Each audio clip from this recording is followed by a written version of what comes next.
김 실장, 사람 하나 정리해줘. 저는 그 말을 남편의 첫 기일 저녁 화장실 변기 위에 앉아서 했습니다. 그 전화를 걸게 만든 건 며느리의 말 한마디였습니다. 요즘 누가 그딴 거 챙겨요? 저 그날 친구 약속 있거든요. 아침부터 제사상을 차리던 제게 며느리가 아무렇지도 않게 내뱉었습니다. 세상을 떠난 남편의 첫 기일을 그딴 것이라 불렀죠.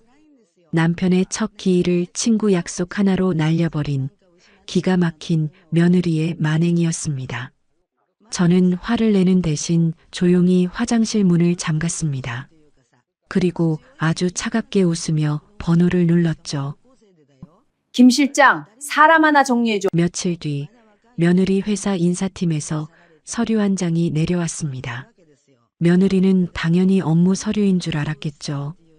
그 안에서 나온 건 새 프로젝트 배정서가 아니라 며느리가 그토록 자신했던 그 자리를 완전히 뒤흔드는 한 장이었습니다. 30년 인사부 상무 출신이 전화 한 통으로 완성한 소름 돋는 직장 사이다 참교육. 오늘의 사연 지금 시작합니다. 오늘은 30년을 인사부 상무로 살아온 63 구명자 씨의 이야기입니다. 시아버지 첫 기일 아침, 며느리에게 요즘 누가 그딴 거 챙겨요?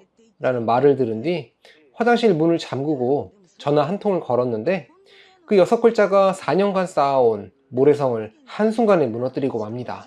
여러분, 내 손으로 열어준 문으로 들어간 사람이 그 문을 발로 걷어차는 걸 보신 적 있으신가요? 오늘 구명자 씨의 이야기 영상 끝까지 함께 해주세요. 새벽 5시 부엌 형광등을 켰습니다. 딸깍 소리와 함께 하얀 빛이 주방을 가득 채웠는데 그 빛이 아무리 밝아도 닿지 않는 곳이 있었습니다. 바로 제 오른쪽 옆이었죠. 지난해 이맘때만 해도 그 자리에서 남편 이기철 씨가 도라지를 다듬고 있었거든요. 올해 63 구명자입니다. 30년을 대기업 인사부에서 일하다 상무로 퇴직했고 지금은 아들 부부와 같은 아파트 단지에 살고 있어요. 남편이 세상을 떠난 지 꼭 1년이 되는 날이었습니다. 저는 전날 밤부터 물에 불려둔 나무를 건져 손으로 꼭 짜기 시작했습니다. 손끝에 차가운 물기가 스쳤어요. 시금치, 고사리, 도라지, 12가지 재물을 하나씩 손질하는 동안 부엌에는 참기름과 들기름이 뒤섞인 묵직한 냄새가 천천히 번졌습니다. 새벽 공기는 서늘했고 가스불 위에 올린 냄비에서 탕 끓는 소리만 부엌 안을 조용히 채웠어요. 창밖은 아직 어두웠습니다. 아파트 단지 가로등 불빛이 부엌 유리창에 비스듬히 들어왔고 그 빛 끝에 거실 한쪽에 모신 남편의 영정 사진이 희미하게 보였죠. 저는 눈을 돌리지 않고 손을 움직였습니다. 거실 쪽에서는 아무 소리도 나지 않았습니다. 아들 이재영과 며느리 박수진이 어젯밤 늦게 들어와 소파에 나란히 쓰러지듯 앉았던 게 마지막이었어요. 저는 새벽 불을 켜는 순간부터 그 두 사람이 일어날 것이라는 기대를 하지 않았습니다. 처음부터 알고 있었던 것 같아요.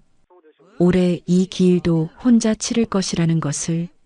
칼질 소리만이 새벽 부엌을 채웠습니다. 오전 10시가 넘었을 무렵이었습니다. 거실 쪽에서 슬리퍼 끄는 소리가 들렸고 얼마 지나지 않아 박수진이 모닝가운을 걸친 채 주방 문틈에 기대어 섰습니다. 부스스한 머리로 눈을 가늘게 뜨고 제사상을 한번 훑어봤어요. 저는 기름 두른 팬 위에서 전을 붙이던 손을 멈추지 않았습니다. 기름이 튀는 소리가 요란하게 울렸죠. 박수진이 입을 열었습니다. 어머니, 저 오늘 오후에 친구 약속 있어요. 저는 고개를 돌리지 않았습니다. 그래. 짧게 답하고 다시 뒤집기에 집중했습니다. 잠시 침묵이 흘렀어요. 그런데 박수진의 목소리가 이어졌습니다. 대단한 선언이라도 하듯 아무렇지도 않은 톤으로. 근데 솔직히 요즘 누가 그딴 거 챙겨요? 제사 같은 거. 기름 튀는 소리가 그 순간 유독 크게 들렸습니다. 저는 펜에서 눈을 거두지 않았어요. 뒤집개를 쥔 손은 그대로였고 21번 천천히 들이마셨습니다. 가슴 한가운데를 뾰족한 무언가가 조용히 긁고 지나갔어요. 그딴 거. 새벽 5시부터 혼자 부엌에 서 있는 저에게 시아버지 첫 기일 아침에 며느리가 꺼낸 말이었습니다. 세상을 떠난 지 꼭 1년 된 시아버지의 기일을 친구 약속 하나로 쳐낸 말이었어요. 저는 손에 들고 있던 나물 그릇을 식탁에 내려놓고 앞치마로 손을 닦았습니다. 잠깐 화장실 좀 다녀올게 말하고 돌아섰습니다. 박수진은 이미 냉장고 문을 열고 있었어요. 관심이 없었던 거죠. 화장실 문을 잠갔습니다. 변기 뚜껑 위에 걸터 앉아 핸드폰을 꺼냈어요. 떨릴 것 같았는데 이상하게도 손이 조금도 흔들리지 않았습니다. 연락처를 천천히 내려한 이름 위에서 멈췄습니다. 김 실장. 30년을 함께 일한 전 직장 후배였어요. 지금은 박수진이 다니는 회사 인사팀장으로 있는 사람이었습니다. 저는 망설이지 않고 통화 버튼을 눌렀어요. 2번의 신호음이 울리고 연결됐습니다. 저는 딱 6글자만 말했습니다. 사람 하나 정리해줘. 잠깐 침묵이 흘렀어요. 그리고 김태식의 낮은 목소리가 들렸습니다. 알겠습니다, 선배님. 전화를 끊었습니다. 화장실 타일 벽에 등을 기대고 잠시 그대로 앉아 있었어요. 환풍기 돌아가는 낮고 일정한 소리만 귓속에 들어왔습니다. 이상하게도 마음이 고요했습니다. 분노는 원래 뜨거운 것이잖아요. 그런데 그 순간 제 안에 있던 것은 차갑고 단단한 무언가였습니다. 4년을 품어온 것이 드디어 자리를 찾은 것 같은 느낌이었어요. 화장실에서 나왔을 때 박수진은 이미 코트를 걸치고 핸드백을 어깨에 걸고 있었습니다. 현관 거울 앞에서 립스틱을 매만지는 손이 빠르고 가뿐했어요. 소파에서 이재연이 핸드폰을 들여다보다 어머니와 아내를 한 번씩 번갈아 봤습니다. 그리고 시선을 다시 화면으로 내렸죠. 현관문이 가볍게 닫혔습니다. 저는 다시 부엌으로 들어갔습니다. 팬 위에 저는 식어 있었어요. 불을 다시 켰습니다. 두부를 지지고 생선을 굽고 국을 다시 끓였습니다. 이재연은 오후 내내 거실에 있었지만 부엌에 단 한 번도 들어오지 않았어요. 저는 오히려 그게 편했습니다. 오늘은 어떤 말을 들어도 어떤 말을 해도 흔들릴 것 같지 않았거든요. 제사는 해가 서쪽으로 기울기 시작할 무렵에 지냈습니다. 남편의 영정사진 앞에 혼자 섰어요. 향을 피우고 잔에 술을 따르고 두 손을 모아 절을 올렸습니다. 이재연이 뒤늦게 와서 어색하게 옆에 섰지만 그 자리는 이미 오래전부터 비어있던 자리처럼 느껴졌습니다. 영정사진 속 이기철 씨는 환하게 웃고 있었어요. 제사상을 혼자 거두면서 생각했습니다.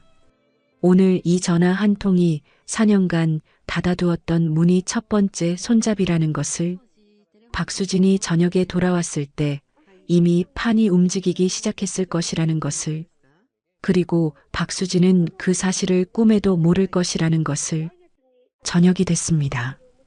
빈 제사상 위로 형광등 빛이 고요하게 내려앉았어요.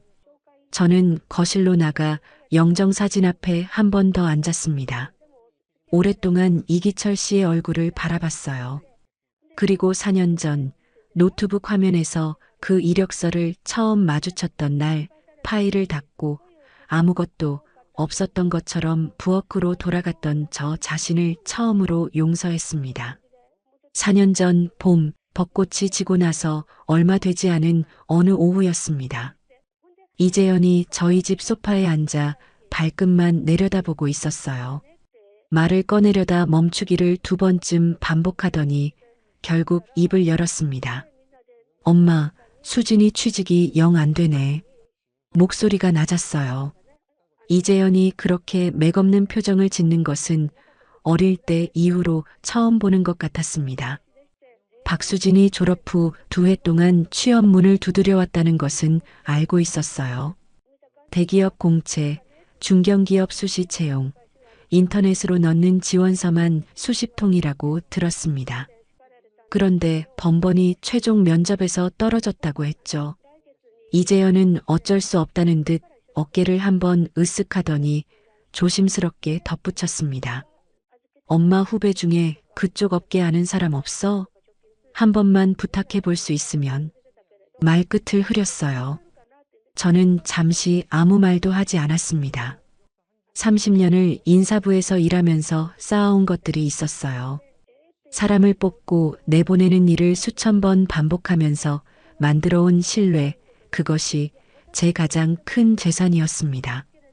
그 신뢰를 한번 꺼냈으면 그만큼 닳는다는 것도 알고 있었죠. 그래도 자식 부탁이었습니다. 저는 다음 날 김태식에게 전화를 걸었어요. 제가 인사부 과장이던 시절부터 함께 일해온 후배였는데 그 무렵에는 이미 꽤 규모 있는 식품유통회사의 인사팀장 자리에 있었습니다. 박수진의 이력서를 메일로 보내며 한 번만 봐달라고 했어요. 김태식은 잠시 검토하더니 마침 결혼이 생긴 자리가 있다며 면접 기회를 열어줬습니다.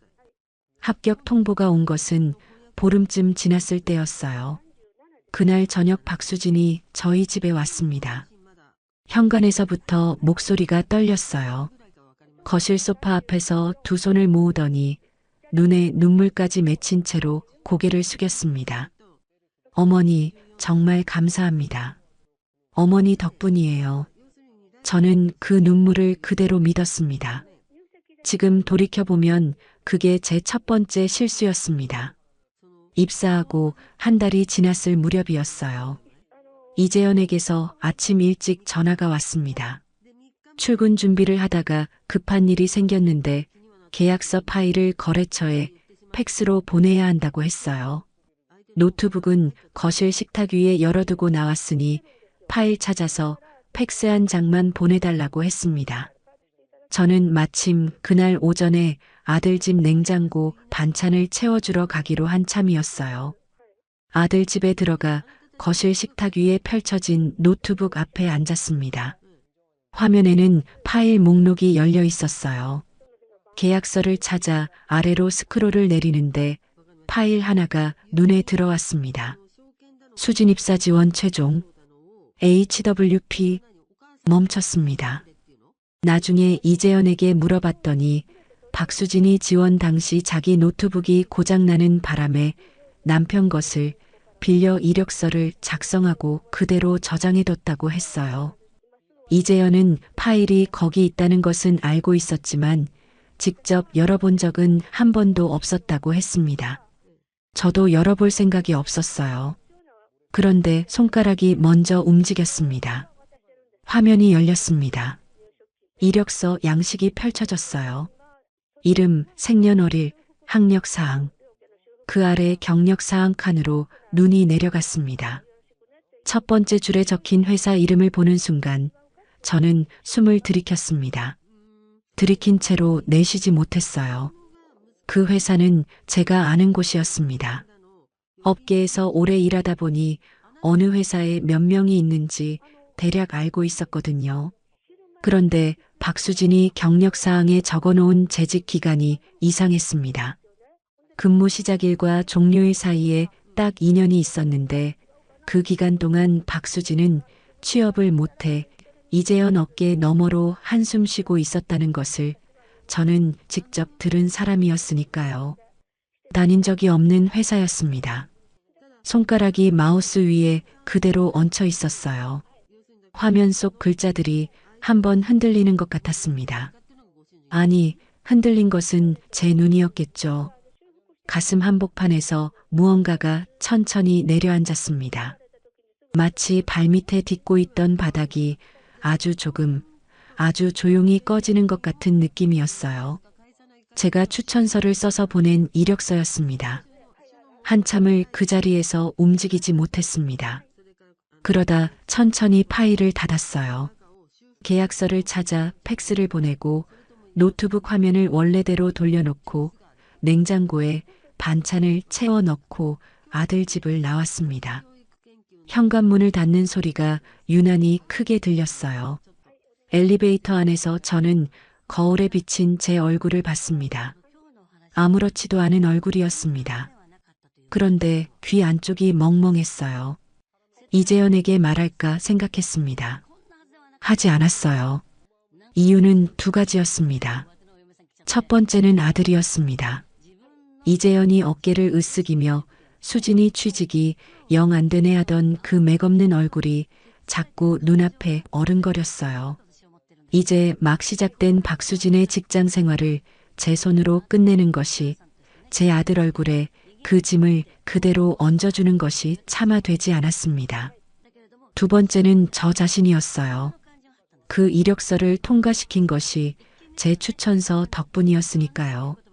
30년을 인사부에서 일하면서 단 한 번도 흔들리지 않았던 신뢰가 만약 이 일이 밖으로 나가게 되면 어떻게 되는지를 저는 누구보다 잘 알고 있었습니다. 추천인이 추천한 사람의 이력서에 허위가 있었다는 것.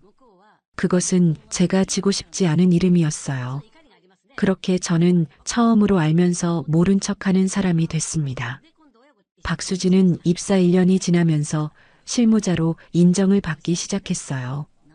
허위 경력으로 만들어진 자리였지만 그 자리에서 박수진은 성실하게 성과를 쌓았습니다. 3년 차에는 팀 안에서 팀장 대리 역할까지 맡게 됐죠. 그 기간 동안 박수진의 태도는 조금씩, 그러나 분명하게 달라졌습니다. 어머니 덕분이에요라는 말은 어느 날부터 사라졌어요. 명절에 늦게 왔고 제삿날에는 바쁘다는 핑계가 먼저였습니다. 제가 말을 꺼내면 요즘 그런 거 다 옛날 방식이에요라는 말이 돌아왔죠. 이재현은 그럴 때마다 아내 편에서 어머니가 좀 이해하시면 안 돼요라는 말로 저를 혼자 남겨뒀습니다. 저는 그때마다 4년 전 봄 제가 닫아둔 그 파일을 생각했어요. 그리고 참았습니다. 차장 승진 심사를 2주 앞둔 날 시아버지 첫 기일 아침이었습니다.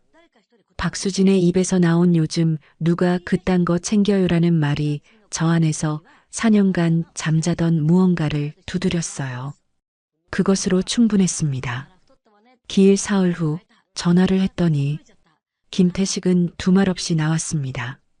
장소는 박수진 회사 근처 한식당이었어요. 점심시간이 지난 오후라 손님이 드물었고 창가 쪽 구석 자리를 잡았습니다. 된장찌개 냄새와 물수건 특유의 축축한 냄새가 뒤섞인 조용한 공간이었어요. 마주 앉은 김태식의 얼굴을 제대로 본 것이 얼마 만인지 기억이 나지 않았습니다. 귀밑머리가 제가 기억하는 것보다 훨씬 하얗게 새어 있었어요. 그런데 김태식이 제 얼굴을 보자마자 표정이 굳었습니다. 물을 한 모금 마시더니 먼저 입을 열었어요. 선배님, 저 먼저 드릴 말씀이 있습니다. 저는 아무 말 없이 기다렸습니다. 김태식은 테이블 위에 두 손을 올려놓고 잠시 손등을 내려다봤습니다. 그러다 천천히 고개를 들었어요. 4년 전에 그 이력서 받았을 때 저도 이상하다는 걸 알았습니다. 공기가 잠깐 멈추는 것 같았어요. 경력 기간이 앞뒤가 안 맞았거든요. 그런데 추천인이 선배님이셨잖아요. 30년 동안 선배님이 어떤 분인지 제가 압니다. 그 이름으로 온 추천이면 제가 믿어야 한다고 생각했어요. 그래서 그냥 넘겼습니다. 낮고 무거운 목소리였습니다. 저는 김태식의 말을 들으며 이상한 감정이 올라오는 것을 느꼈어요. 4년간 혼자 짊어졌다고 생각한 짐이 사실 두 사람이 따로따로 끌어안고 있었다는 것이 그제야 보였습니다. 저는 아들 때문에 참았고 김태식은 저 때문에 눈을 감았던 거였어요. 그 사실이 짐을 덜어주기보다는 오히려 더 단단하게 조여오는 것 같았습니다. 4년 동안 불편했겠네. 제가 말했습니다. 김태식은 짧게 고개를 끄덕였어요. 그리고 이렇게 말했습니다. 선배님이 전화를 하셨을 때 뭔가 결정하셨다는 걸 알았습니다. 그래서 저도 준비를 했어요. 준비라는 단어가 귓속에 들어왔습니다. 김태식이 설명을 시작했어요. 회사 전산 인사 시스템 이야기였습니다. 직원이 입사할 때 제출한 서류들은 시스템 안에 원본 그대로 보관이 된다고 했어요. 이력서도 마찬가지였습니다.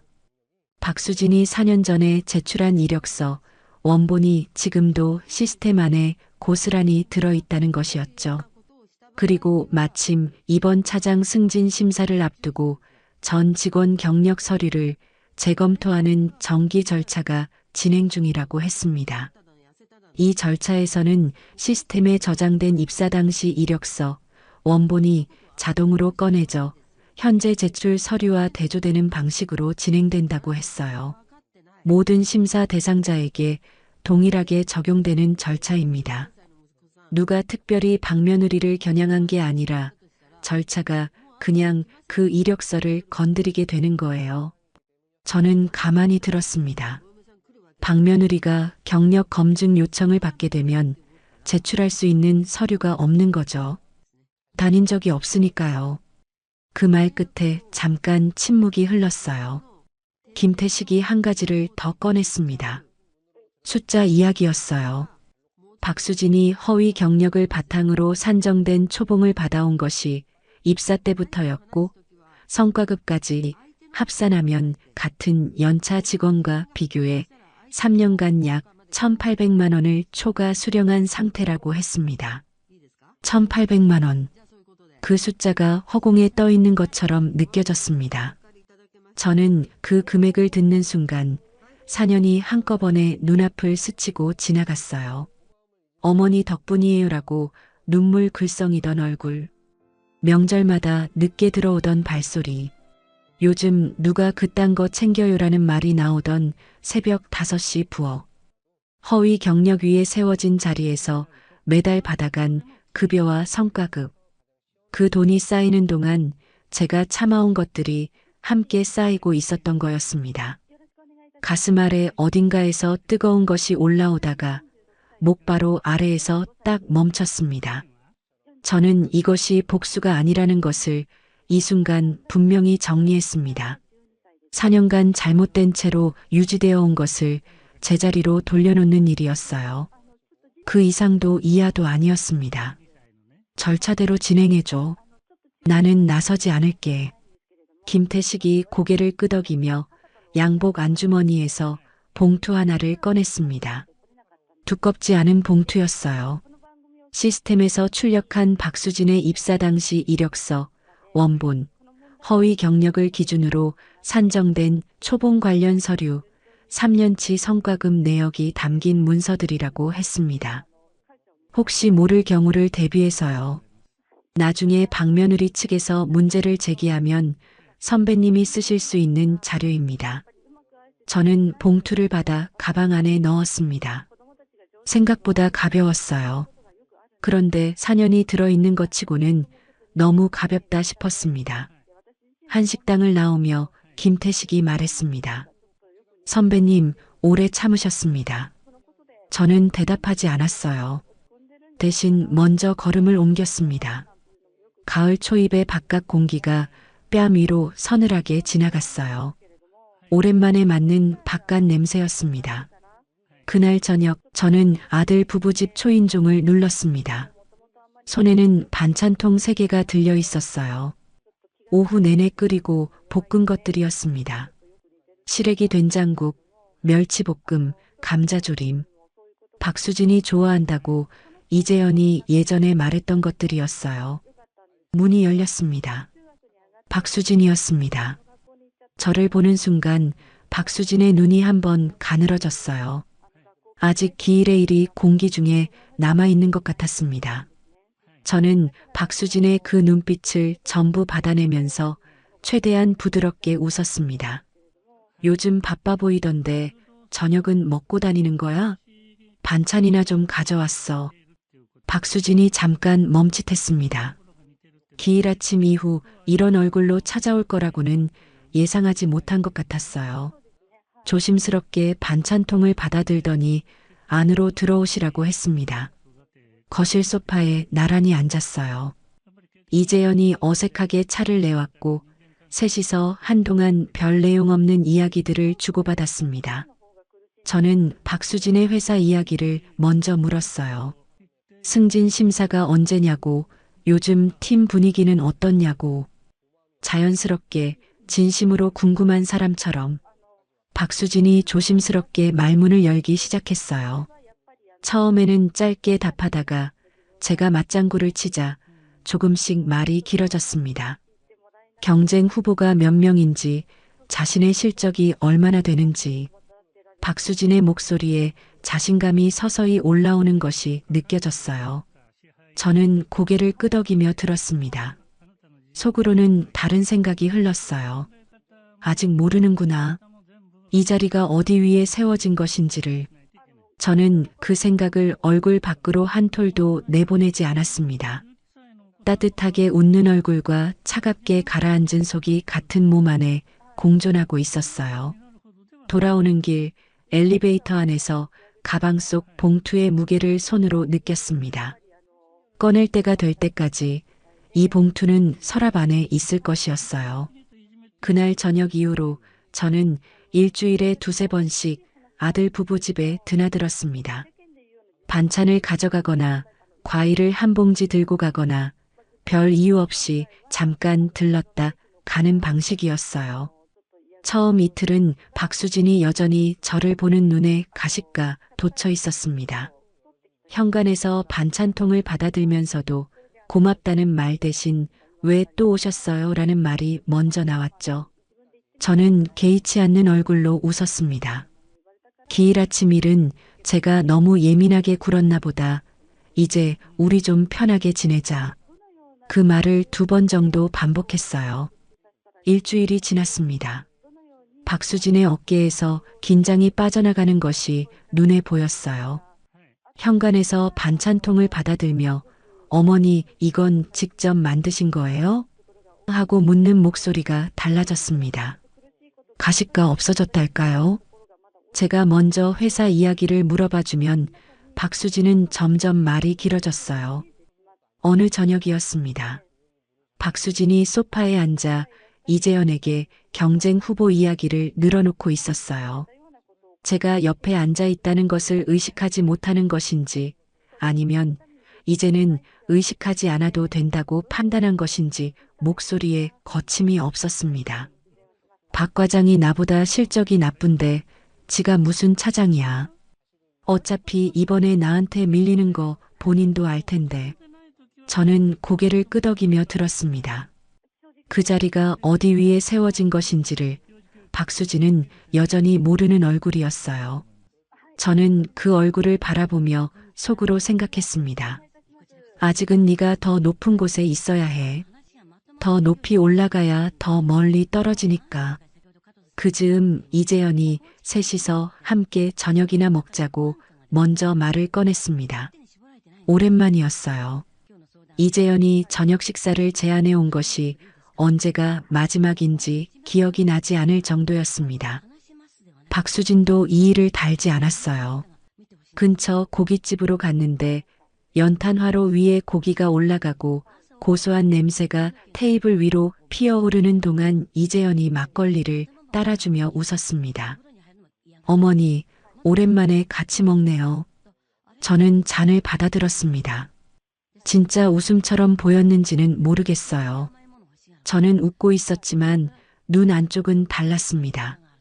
이 식탁의 따뜻함이 얼마나 오래 갈지를 저는 알고 있었고 이재영과 박수진은 몰랐죠. 고기가 익는 소리와 웃음소리가 섞이는 그 자리에서 저는 충분히 다정한 어머니였습니다. 돌아오는 길에 이재연이 잠깐 혼자 지하 주차장까지 배웅해줬어요. 엘리베이터 앞에서 아들이 말했습니다. 어머니, 요즘 많이 밝아지신 것 같아요. 다행이에요. 저는 아들의 얼굴을 한번 바라봤습니다. 진심으로 하는 말이었어요. 그 진심이 무서웠습니다. 아들은 지금 무슨 일이 벌어지고 있는지 전혀 모르고 있었으니까요. 응, 이제 좀 살 것 같다. 짧게 답하고 엘리베이터에 올랐습니다. 집에 돌아오면 저는 남편의 영정사진 앞에 앉는 시간이 길어졌습니다. 거실 불을 다 끄고 영정사진 앞 작은 전등만 켜두면 이기철 씨 얼굴이 부드럽게 빛났어요. 살아있을 때 자주 짓던 표정이었습니다. 뭔가 재미난 것을 발견한 사람처럼 살짝 올라간 입꼬리. 저는 그 얼굴을 보면서 생각했어요. 당신은 어떻게 생각해요? 내가 지금 잘하고 있는 거야? 이기철 씨는 생전에 늘 말했습니다. 당신은 참을 때와 움직일 때를 너무 잘 안다고. 그 말이 칭찬이었는지 안타까움이었는지는 지금도 모르겠어요. 어쩌면 둘 다였겠죠. 30년을 인사부에서 일하면서 저는 늘 그렇게 살아왔습니다. 뛰어들어야 할 때와 기다려야 할 때를 구분하는 것. 그리고 지금은 기다려야 할 때였어요. 저는 이기철 씨 영정 사진 앞에서 조용히 손을 모았습니다. 기다릴게요. 조금만 더. 승진 심사가 일주일 앞으로 다가왔을 무렵이었어요. 그날 저녁 아들 부부집에서 돌아오는 길이었습니다. 박수진이 현관 앞에서 이재현에게 신나게 이야기하는 것을 들었어요. 팀장 자리가 새로 하나 열리는데 차장 승진이 되면 바로 팀장을 맡을 수도 있을 것 같다고. 그러면 연봉 협상도 새로 해야 한다고. 이재현이 박수진의 어깨를 두드리며 잘 될 거야 라고 했죠. 저는 그 소리를 들으며 조용히 복도를 걸었습니다. 집에 돌아와 코트를 벗는데 핸드폰이 울렸어요. 발신인은 김태식이었습니다. 문자였어요. 선배님, 박며느리 이력서, 경력 서류 재검토 대상에 정식 포함됐습니다. 다음 주 중으로 인사팀에서 당사자에게 서류 제출 공문 발송됩니다. 짧은 문장이었습니다. 저는 그 문자를 2번 읽었어요. 핸드폰을 내려놓고 잠깐 서 있었습니다. 가슴 아래 어딘가가 무겁게 가라앉는 것 같기도 하고 동시에 오래 잡고 있던 무언가를 이제 놓아도 된다는 느낌이 오는 것 같기도 했습니다. 안방 서랍을 열었습니다. 김태식에게 받아온 봉투가 안쪽에 그대로 있었어요. 흰 봉투, 두껍지 않은 두께. 저는 봉투 위에 손을 한번 얹었다가 뗐습니다. 서랍을 닫았어요. 이 봉투는 박수진이 먼저 칼을 꺼낼 때 쓰는 것이었습니다. 그 전까지는 여기 있으면 됐어요. 저는 거실로 나와 소파에 앉았습니다. 불을 끄지 않은 채로 창밖을 바라봤어요. 가을밤 아파트 단지의 가로등 불빛들이 고요하게 켜져 있었습니다. 어디선가 바람이 유리창을 가볍게 건드리는 소리가 났어요. 입에서 소리가 나왔습니다. 남편이 좋아하던 찬송가였어요. 크게 부르는 것도 아니었습니다. 흥얼거리는 정도였는데 그게 저도 모르는 사이에 흘러나왔어요. 1년 만에 처음이었습니다. 남편이 세상을 떠난 이후로 그 노래가 입에서 나온 적이 없었는데 오늘 밤은 저절로 나왔습니다. 기다리는 사람에게 때가 온다는 것을 30년 인사부 생활이 가르쳐줬습니다. 저는 그 노래를 조용히 끝까지 불렀어요. 승진 심사 전날 저녁이었습니다. 아들 부부집 거실에서 다리미 소리가 들렸어요. 박수진이 내일 입을 정장을 꺼내 다리미판 위에 올려두고 꼼꼼하게 다림질을 하고 있었습니다. 깃부분을 펴고 소매 끝을 눌러가며 주름 하나 없이 만드는 손놀림이 빠르고 익숙했어요. 옷걸이에 걸어두고 한 발짝 물러서서 확인하는 눈빛이 이미 내일 자리를 차지한 사람의 눈빛이었습니다. 이재현이 소파에서 아내를 바라보며 말했습니다. 이번엔 무조건이야. 당신 실적이 제일 좋은 거 다 알잖아. 박수진이 다리미를 내려놓으며 옅게 웃었어요. 그래야지. 이번엔 진짜 내 차례야. 저는 그 옆에 앉아 있었습니다. 반찬을 가져왔다가 자연스럽게 자리를 함께하게 된 저녁이었어요. 저는 박수진의 옆 얼굴을 봤습니다. 자신감이 피부 위로 드러나는 것 같았어요. 지금 이 순간이 자신의 것이라고 확신하는 사람의 얼굴이었습니다. 저는 자리에서 일어서며 말했습니다. 내일 잘 되길 바란다. 따뜻하게, 진심으로 응원하는 어머니의 목소리였어요. 박수진이 감사해요. 어머니라고 답했습니다. 이재연이 환하게 웃으며 배웅해줬죠. 현관문이 닫혔습니다.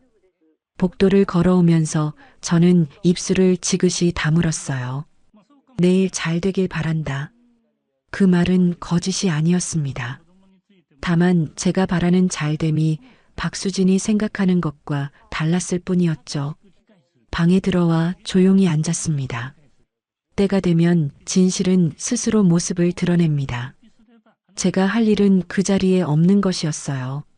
다음 날 아침 박수진이 출근하는 소리가 복도까지 들렸어요. 구두굽 소리가 평소보다 경쾌했습니다. 저는 커튼 틈 사이로 아파트 단지 입구를 내려다봤어요. 박수진이 반듯하게 다려진 정장 차림으로 걸음을 옮기는 모습이 보였습니다. 어깨가 곧게 펴져 있었어요. 저는 커튼을 다시 닫았습니다. 오전 내내 집에 있었어요. 청소를 하고 빨래를 돌리고 평소와 다를 것 없는 하루를 보냈습니다. 핸드폰은 소파 위에 올려두었어요. 아무 연락도 오지 않았습니다. 저도 먼저 연락하지 않았죠. 나중에 들은 이야기였습니다만 그날 오전 박수진의 자리에는 팀원들이 보낸 작은 꽃다발이 놓여 있었다고 했어요. 축하한다는 문자도 몇 통 받았다고 했습니다. 동료들 사이에서 이번 차장 승진은 박수진이 유력하다는 이야기가 이미 돌고 있었던 모양이었어요. 오전 11시였습니다. 인사팀 담당자가 박수진의 자리를 찾아왔습니다. 박수진은 자리에서 일어서며 환하게 웃었다고 했어요. 담당자가 봉투를 내밀자 두 손으로 받아들었다고 했습니다. 승진 확정 통보라고 생각했겠죠. 봉투를 열었을 때 박수진의 손이 멈췄습니다. 서류 첫 줄에 이런 제목이 적혀 있었어요. 경력사항 재검토 요청 및 관련 증빙 서류 제출 안내. 그 아래에는 내용이 이어졌습니다.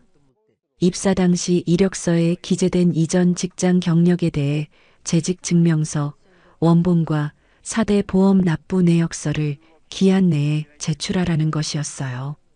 모든 차장 승진 심사 대상자에게 동일하게 적용되는 정기 절차라는 안내 문구도 있었습니다.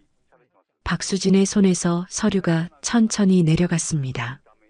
박수진이 이력서에 적어 넣은 그 회사, 다닌 적이 없다는 것을 박수진 본인이 가장 잘 알았습니다.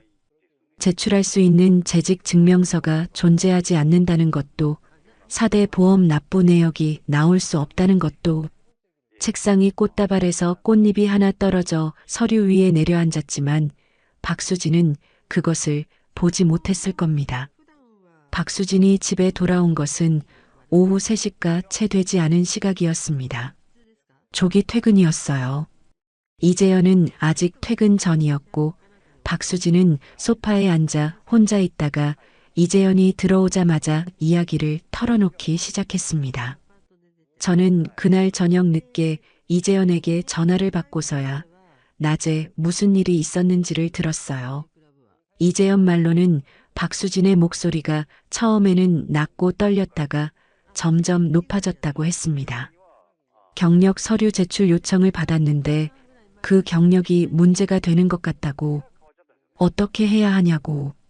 이재연은 어떻게 된 일인지 파악하지 못한 채 당황한 표정으로 아내의 말을 들었다고 했어요. 그러다 박수진이 한 가지 생각을 꺼냈다고 했습니다. 이게 우연이 아닐 수 있다고. 4년 전 자신의 이력서를 처음 받아봤던 사람이 누구인지, 그 추천인이 지금 어디에 있는지, 그리고 기일이 지나고 나서 갑자기 달라진 어머니의 태도가 무엇이었는지. 이재연은 처음에는 말이 안 된다고 했다고 했어요. 어머니가 그럴 리 없다고. 그런데 박수진이 하나씩 짚어나가는 동안 이재연의 표정이 서서히 굳어갔다고 했습니다. 갑작스러운 반찬, 먼저 건넨 화해의 말, 내일 잘 되길 바란다는 그 목소리. 이재연이 전화로 제게 물었어요. 어머니, 수진이 회사에 뭐 하신 거 있어요? 저는 잠시 말이 없었습니다. 자야겠다. 내일 얘기하자. 전화를 끊었습니다. 창밖을 바라봤어요. 밤이 깊어 있었습니다. 아파트 단지 가로등 불빛들이 흔들림 없이 켜져 있었어요. 저 불빛들처럼 저는 그 자리에서 움직이지 않았습니다. 분노하지도 서두르지도 않았어요. 4년을 기다렸습니다. 오늘 밤 한 가지가 분명해졌습니다. 박수진이 먼저 칼을 꺼내러 올 것이라는 것이었어요. 그 순간이 언제인지는 몰라도 이제 멀지 않았습니다. 서랍 안의 봉투는 그때를 위해 있는 것이었어요. 저는 불을 끄고 방으로 들어갔습니다. 다음 날 아침 방문을 두드리는 소리가 났습니다. 3번, 짧고 강하게. 초인종도 아니고 현관 노크도 아니었어요. 제 방문이었습니다. 저는 이미 깨어 있었어요. 잠을 제대로 잔 것 같지 않았습니다. 새벽 내내 천장을 보다가 날이 밝은 것인지 잠깐 눈을 붙인 것인지 구분이 되지 않는 아침이었어요. 들어와. 문이 열렸습니다. 박수진이었어요. 출근 준비를 마친 차림이 아니었습니다. 집에서 입는 편한 옷이었는데 그것이 오히려 이상했어요. 오늘 회사를 가지 않기로 한 것 같았습니다.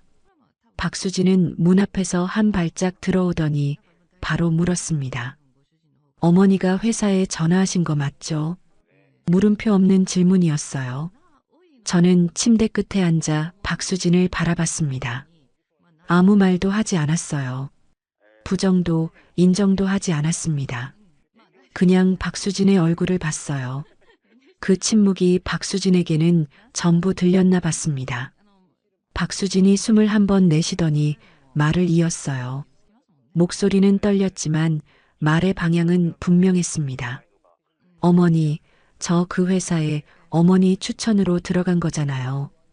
어머니가 직접 추천서 써서 넣어주신 거잖아요. 그런데 지금 그걸 가지고 저를 흔들어요? 저는 여전히 말이 없었어요. 박수진의 목소리가 조금씩 올라갔습니다. 어머니가 저 취직시켜주고 싶으셔서 밀어 넣으신 거잖아요. 그때 이력서를 보셨으면서 4년 동안 아무 말도 안 하셨으면서 지금 와서 이러시면 어떡해요. 이게 어머니가 하실 일이에요? 그 말이 방 안에 퍼지는 동안 저는 박수진의 얼굴을 찬찬히 봤습니다. 4년 전 합격 통보를 받던 날 두 손을 모으고 눈물을 글썽이던 얼굴이 잠깐 겹쳐 보였어요. 어머니 덕분이에요. 그 눈물, 그 감사, 그것이 지금 이 말과 같은 입에서 나온 것이었습니다. 저는 한 번도 이 상황이 단순하다고 생각한 적이 없었어요. 추천서를 써준 것도 저였고 4년을 침묵한 것도 저였습니다. 박수진의 말에 아주 틀린 부분이 없다는 것도 알았어요. 그런데 박수진이 지금 짚고 있는 것은 그 이야기가 아니었습니다. 자신의 잘못을 어머니의 책임으로 덮으려는 것이었어요. 그 차이가 모든 것이었습니다. 방문이 다시 열렸습니다. 이재연이었어요. 두 사람 사이의 공기를 읽는 데 채 2초도 걸리지 않은 것 같았습니다. 이재연은 방 안을 한번 훑어보고는 어머니 쪽을 향해 물었어요. 이게 무슨 일이에요? 저는 그 질문이 향하는 방향을 느꼈습니다. 어머니에게 묻고 있었어요. 아내에게 묻지 않았습니다. 박수진이 이재연에게 상황을 설명하기 시작했어요. 경력 서류 재검토, 어머니와 김태식의 관계, 기일 이후 갑자기 달라진 어머니의 태도. 이재연은 아내의 말을 들으면서 표정이 점점 굳어갔습니다. 이재연의 시선이 어머니에게 머물렀어요. 어머니, 수진이 회사에 무슨 짓 하신 거예요? 말이 아니라 칼이었습니다. 4년이 눈앞을 스쳐 지나갔습니다. 기일 아침 새벽 5시 부어 혼자 나무를 손질하던 손, 노트북 화면 앞에서 굳어버렸던 손, 김태식 앞에서 봉투를 받아 가방에 넣던 손, 4년간 그 모든 것을 혼자 안고 여기까지 온 것인데 아들의 입에서 나온 것은 그 한마디였어요. 눈 안쪽이 뜨거워졌습니다. 흘리지 않았어요. 이재현이 말을 이었습니다. 처음에는 낮고 조용하게 시작했는데 말이 이어질수록 자신이 하는 말의 힘을 느끼는 것인지 목소리가 단단해졌어요. 수진이 이번 승진이 얼마나 중요한지 어머니도 아시잖아요. 그걸 어머니가 건드리면 어떡해요. 수진이한테 어머니가 해주신 게 없는 것도 아니고 왜 이 시점에 이러세요? 수진이한테 해주신 게 없는 것도 아니고 그 말이 어디서 나오는 것인지 저는 알았습니다. 4년 전 추천서, 그것이 이재현에게는 지금 이 상황에서 어머니가 입을 다물어야 하는 이유였어요. 자신이 부탁해서 된 일이었으면서 지금 그것이 어머니를 묶는 줄이 됐습니다. 비겁하다는 생각은 하지 않았어요. 그냥 아프다는 생각을 했습니다. 그리고 이재현이 말했습니다. 어머니, 솔직히 말씀드릴게요. 수진이 회사 문제가 정리될 때까지는 저도 어머니 얼굴 보기가 힘들 것 같아요. 그냥 각자 따로 지내는 게 어떨까요? 방안이 조용해졌습니다. 각자 따로 지내자는 말. 이 집에서 나가달라는 말이었어요. 저는 아들의 얼굴을 봤습니다. 이재현은 시선을 피하지 않았어요. 그게 더 아팠습니다. 뒤에 서 있는 박수진은 아무 말도 하지 않았어요. 말할 필요가 없었겠죠. 아들이 해줬으니까요. 가슴 한가운데서 무언가가 세게 조여들었습니다. 갈비뼈 안쪽이 뻑뻑하게 당기는 것 같았어요. 눈에서 뜨거운 것이 차오르다가 코 안쪽으로 번졌습니다. 저는 입술을 한번 지그시 물었어요. 괜찮아. 이미 각오한 일이야. 저는 자리에서 일어났습니다. 알겠다. 두 글자만 말했어요. 그리고 방에서 나왔습니다. 방문을 닫고 저는 잠시 복도에 서 있었습니다. 거실 쪽에서 박수진과 이재현의 낮은 목소리가 들렸어요. 무슨 말을 하는지는 들리지 않았습니다. 들으려 하지 않았어요. 저는 안방으로 걸어 들어갔습니다. 서랍을 열었습니다. 흰 봉투가 안쪽에 그대로 있었어요. 김태식에게 받아온 그 봉투였습니다. 꺼낼 때가 됐다는 것을 알았어요. 박수진이 칼을 꺼냈으니까요. 아들도 함께 꺼냈으니까요. 이제 제가 꺼낼 차례였습니다. 봉투를 손에 들었습니다. 박수진의 입사 당시 이력서, 원본 출력본, 허위 경력을 기준으로 산정된 초봉 관련 서류, 3년치 성과금 내역이 담긴 문서, 다닌 적 없는 회사 이름 옆에 적혀 있는 2년이라는 숫자. 저는 이것을 꺼내기 위해 만든 게 아니었어요. 4년간 이것을 쓰지 않기 위해 버텼습니다. 그런데 버텨도 되는 이유가 없어졌습니다. 살다 보면 기다려온 것을 꺼내야 하는 순간이 옵니다. 그 순간을 놓치지 않는 것, 그것이 싸움이었어요. 봉투를 들고 거실로 나왔습니다. 이재영과 박수진이 소파에 나란히 앉아 있다가 저를 봤어요. 두 사람의 눈이 봉투로 향했습니다. 저는 식탁 위에 봉투를 내려놓았어요.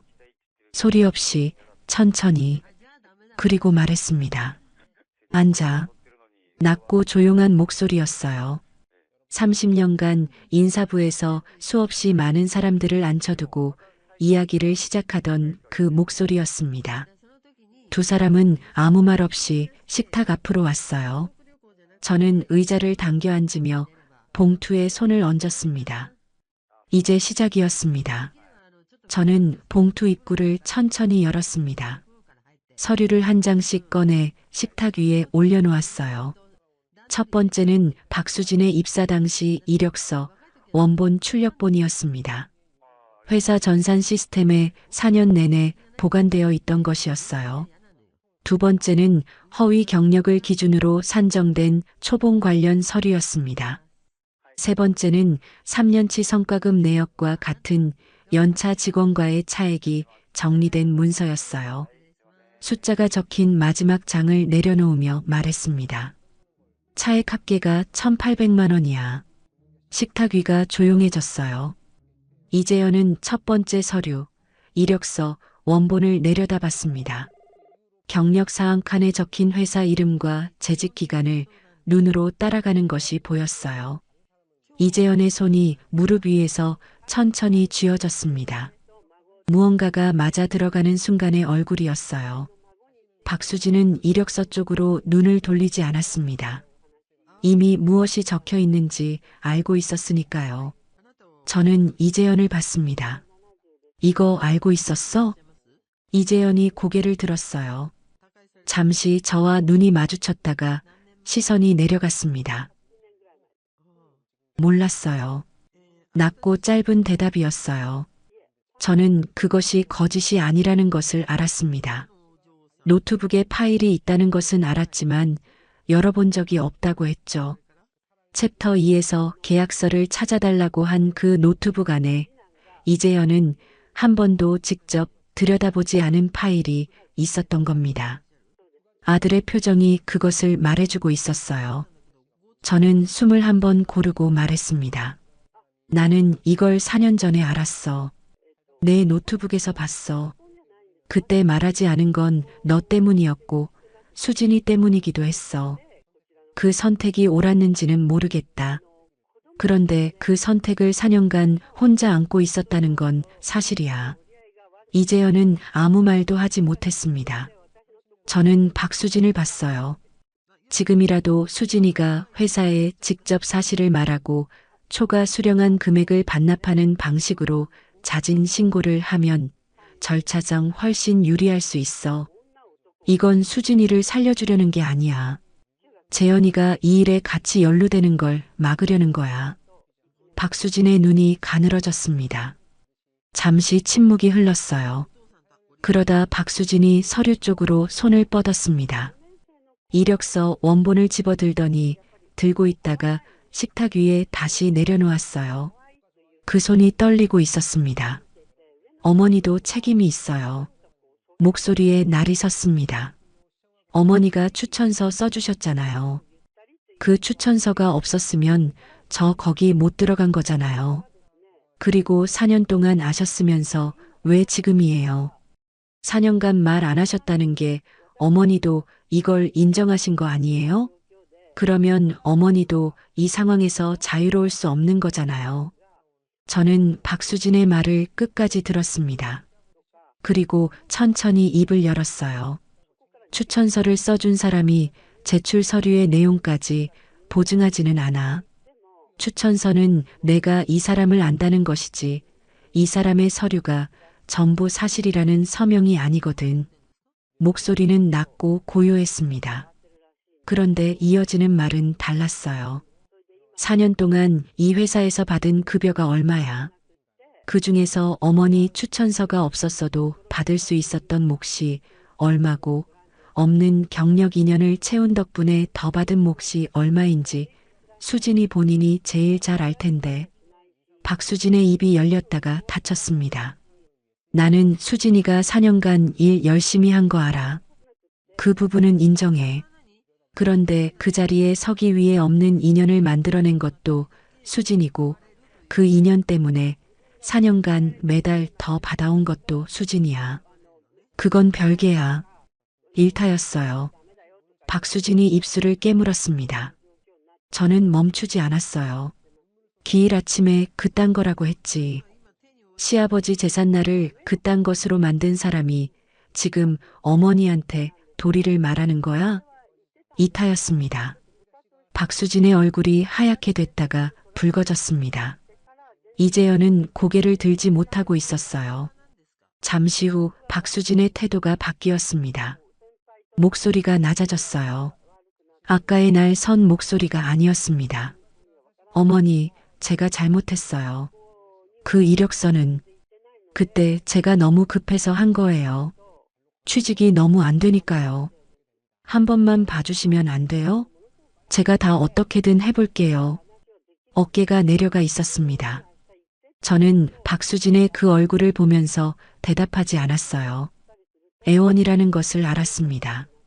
그런데 그 애원이 진심인지 더 좋은 방법을 찾지 못해서 나온 마지막 카드인지는 모르겠더군요. 저는 조용히 서류들을 다시 봉투 안에 넣기 시작했습니다. 그것을 보던 박수진의 표정이 다시 굳었어요. 저도 법적으로 알아볼 거예요. 어머니가 4년 동안 이걸 알면서 묵인한 것도 분명히 법적으로 따질 수 있을 거예요. 그리고 김태식 씨가 이걸 진행한 것도요. 마지막 발악이었습니다. 저는 봉투를 닫으며 말했어요. 그렇게 해. 알아볼 수 있는 건 다 알아봐. 더 말하지 않았습니다. 할 필요가 없었어요. 사흘이 지났습니다. 박수진이 변호사를 찾아간다는 것은 이재현에게서 들었어요. 저는 아무 말도 하지 않았습니다. 기다렸어요. 나중에 들은 이야기였습니다. 변호사는 박수진에게 명확하게 말했다고 했어요.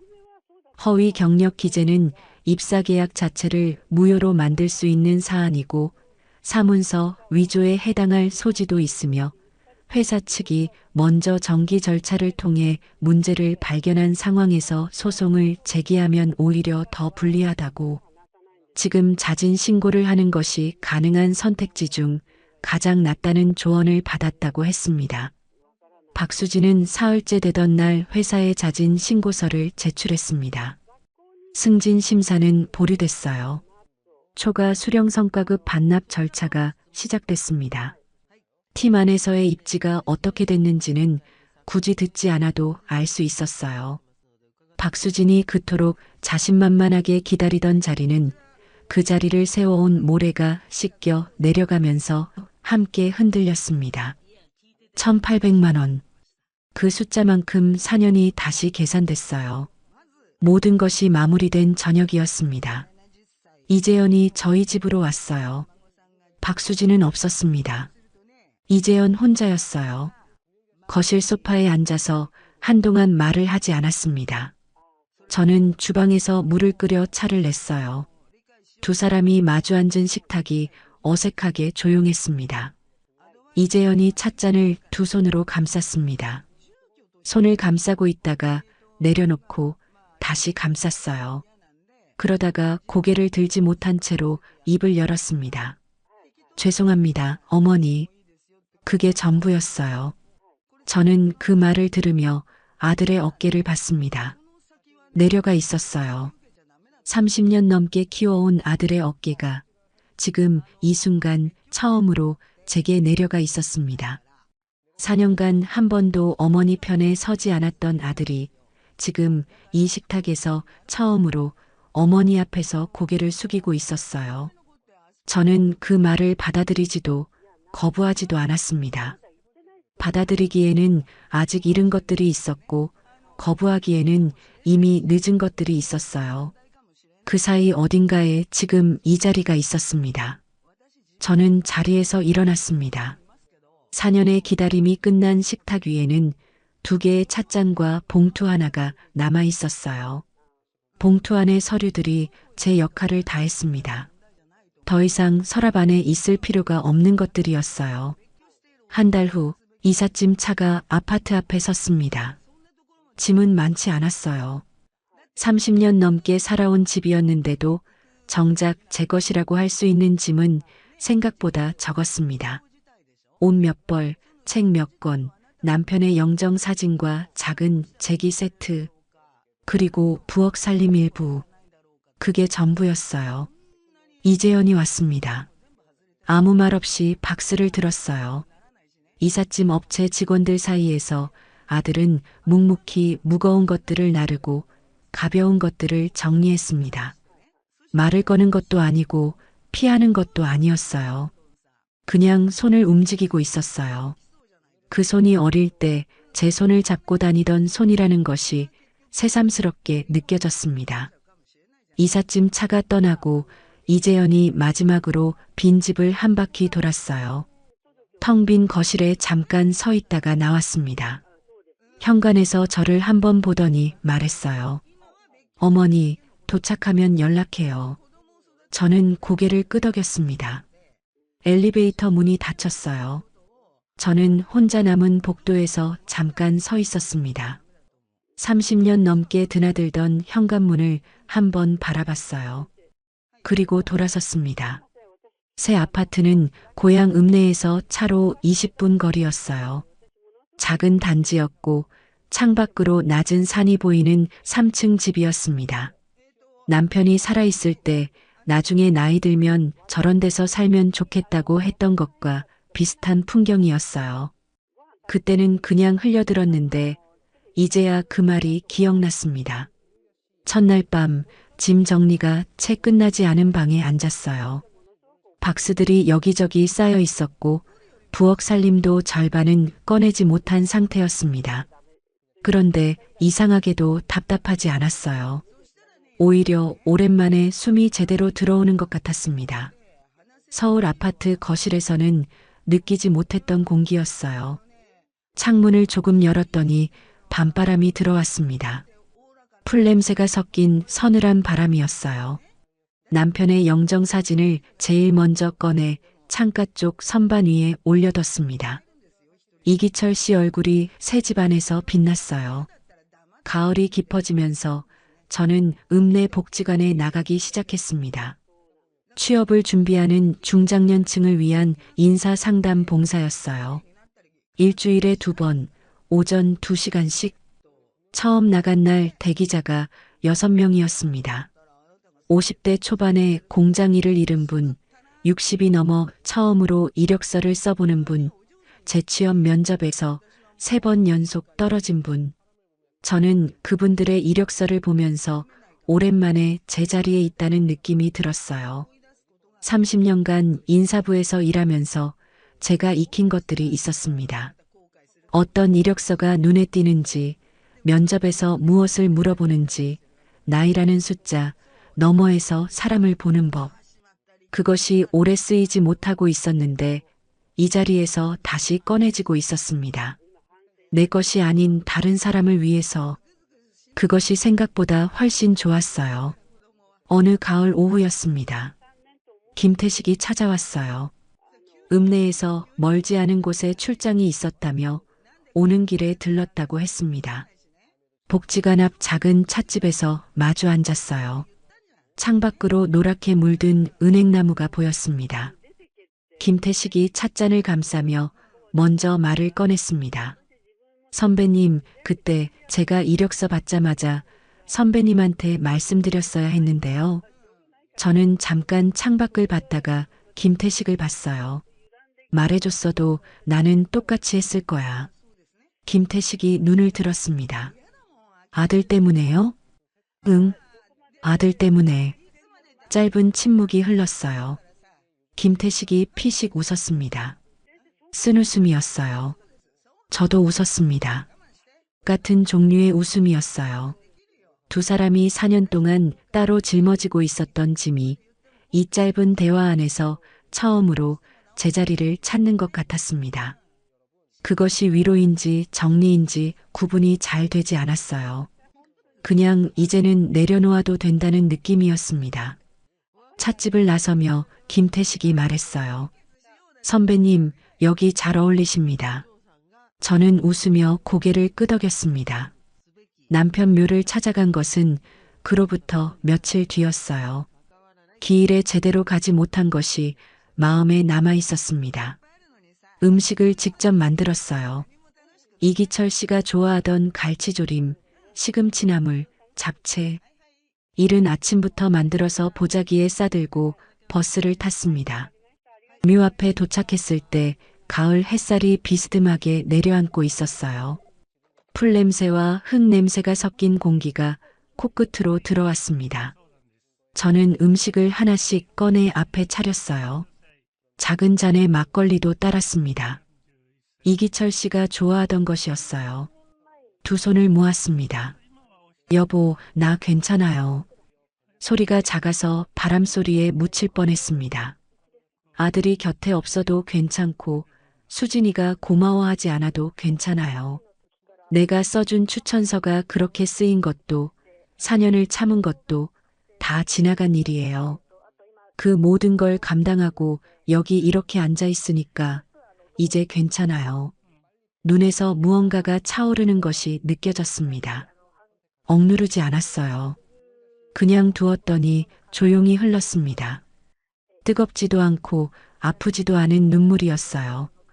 오래 기다렸다가 드디어 나오는 것 같은 눈물이었습니다. 이기철 씨 묘비가 햇살 안에서 따뜻하게 빛났어요.